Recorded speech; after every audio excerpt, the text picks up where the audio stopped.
On November 18th, 2025, the digital world simply stopped breathing. It didn't happen with an explosion. It didn't happen with a siren. It happened with a loading circle that spun and spun and never stopped. At approximately 2 p.m. UTC, the silence began. First, millions of users opened X to check the news and found nothing but a blank screen. Students trying to access ChatGPT for their essays faced a connection error. Commuters trying to stream music on Spotify were met with dead air. Within minutes, the contagion spread. Discord servers went dark. Shopify stores couldn't process payments. Even government portals in Europe and Asia simultaneously vanished from the web. For the average person, it looked like the internet itself had crashed. Panic began to trend on the few platforms that were still online. Rumors spread like wildfire. Was this the start of a massive cyber war? Had a submarine cut a transatlantic fiber optic cable? Was it a coordinated geopolitical strike? Trillions of dollars in potential economic activity paused. For 35 agonizing minutes, the modern world held its breath. No, it wasn't an enemy state. It wasn't a sophisticated hacker in a basement. And it wasn't a physical disaster. The global economy was brought to its knees because of a single configuration error at one company. A company that doesn't sell you phones, doesn't deliver your packages, and doesn't run a social network. Yet this company acts as the invisible nervous system of the modern web. It decides who gets to speak and who stays silent. It decides what traffic is real and what is fake. This is not just a story about a historic server outage. This is a story about how the internet, a system originally designed by the U.S. Department of Defense's research agency, DARPA, to be decentralized, resilient, and unbreakable, accidentally handed the master keys to a single entity. This is the story of Cloudflare. To understand why one company has the power to turn off the lights, we first have to understand what the internet used to look like. Go back to the early 2000s. The internet was the Wild West. If you ran a website, you were on your own. You bought a server, you hooked it up to the web, and you prayed. Legitimate customers would come to your site, sure, but so would the mob. Spammers would harvest your email address. Hackers would inject malicious code. And if you made someone angry, they would launch a DDoS attack, a distributed denial of service. Imagine 10,000 fake robots trying to jam through your front door at the same time. Your server would crash. Your business would die. Security was a luxury that only giants like Google or Amazon could afford. For everyone else, the internet was a dangerous place. Enter two computer scientists, Matthew Prince and Lee Holloway. Before Cloudflare, they built something called Project Honeypot. It wasn't a business, it was a trap. They allowed website owners to install a piece of code that was invisible to humans, but irresistible to spam bots. When a bot tried to scrape data, Project Honeypot would track it, trace its IP address, and identify the attacker. It was brilliant. They built a massive database of the internet's bad guys. But in 2009, at a TechCrunch event in San Francisco, they had a realization. Tracking the bad guys wasn't enough. People wanted to stop them. Along with Michelle Zatlyn, they founded Cloudflare with a simple but audacious premise. What if they could stop the attacks before they even reached the website? Here's how the magic trick works. Traditionally, when you type www.example.com, your computer connects directly to that website's server. It's a direct line. Cloudflare changed the geography of the internet. They act as a reverse proxy. Think of them as a bodyguard standing in front of the club. Now, when you try to visit a website, you aren't actually visiting the site. You are visiting Cloudflare. Cloudflare looks at your ID. It checks. Are you in a location known for hacking? Is your browser behaving like a human or a robot? If you pass the test, Cloudflare opens the door and lets you in. If you don't, you get blocked, or you see that famous "Verify you are human" checkbox. But to be an effective bodyguard for the whole world, you need to be everywhere at once. Cloudflare embarked on a massive infrastructure build-out. They placed servers in hundreds of cities, from New York to Kathmandu. This allowed them to do something else. caching. If you are in London and you want to view a website hosted in Los Angeles, the signal has to travel thousands of miles. That's slow. Cloudflare solved this by saving a copy of the website on a server right there in London. Suddenly, websites weren't just safer, they were faster. And because Cloudflare optimized the connection, they were cheaper to run. It was the perfect value proposition: safety, speed, and savings.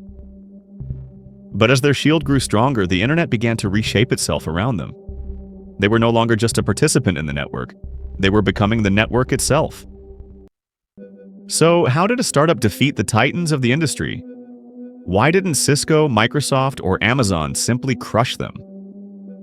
The answer lies in one of the most brilliant business models in the history of software. It is a strategy built on a data flywheel. In cybersecurity, data is oxygen. To stop a new virus or a new bot attack, you need to see it first.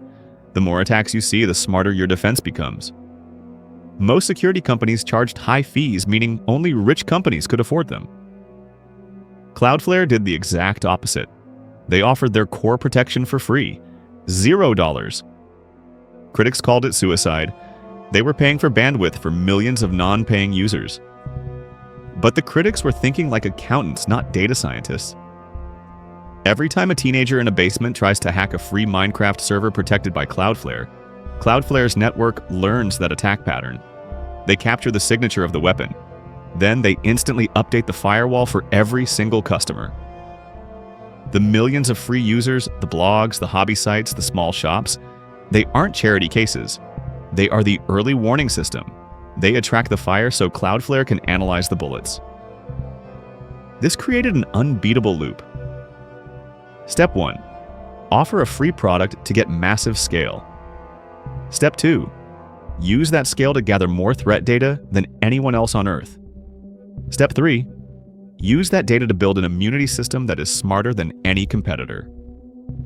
Step 4. Sell that military-grade immunity to banks, governments, and Fortune 500 companies.